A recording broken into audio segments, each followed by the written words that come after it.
Really focused on reaching my goals, and I knew at that point there was one player that I wanted to pass. I wanted to pass Steffi Graf's record, and that really meant a lot to me. And You did. when I put my mind to something, I really am determined to reach it no matter what.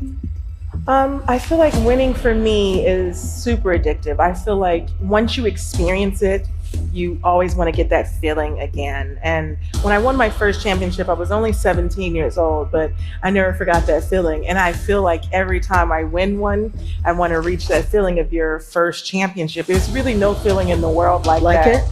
Yeah, and it's like you all these years of training and being a little kid and playing, and then winning is just a wonderful experience. So for me, I've always felt like I love that feeling. For me, when I grew up, I always wanted to be the best. And I said, if you want to be the best, you got to emulate the best. So when I started to go on tour when I was really young, I would see Steffi Graf, I would see Monica Seles, and I would even see Pete Sampras, and I would see what they did. And I noticed that Steffi and Monica didn't really talk to a lot of the other players, and they kind of were on their own, and they were just so focused. And I would see that Pete Sampras, the technique that he did, and I was like, I want to do that. So I did that, and I felt like to be the best, if you want to be the best, you have to hang around people and you have to look at people that are the best, because you're not going to be the best if you're looking at someone that's not at the top Yeah. level. I hate to lose, but I think losing has brought me to here today. It's the only reason I am who I am is because of my losses.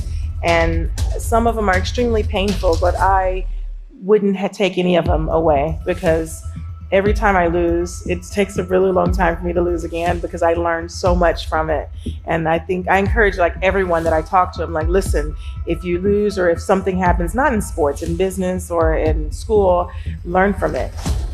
Don't live in the past, live in the present, and don't make the same mistakes in the future. And that's something that I always try to live by. I have to tell each and every one of you that it doesn't matter how old you are, how young you are, your age, you can achieve anything that you set your mind to.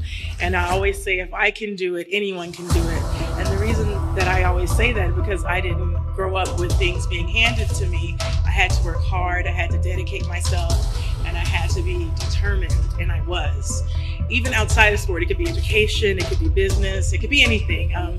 It requires discipline and hard work and determination. Most importantly, it requires self-belief, because like me, some people might not believe in you, but you have to believe in you. And sometimes you're going to be your own cheerleader, and you have to be your biggest and your best cheerleader. So to all you young athletes, take that to heart and never stop believing in yourself, and really always support who you are. I went on the courts with just a ball and a racket and a hope, and that's all I had. And it's inspiring for all you guys out there that want to do something and want to be the best that you can be and want to do the best that you can do. You just never give up, because you never know what can happen. You never know who you can inspire and who you can influence.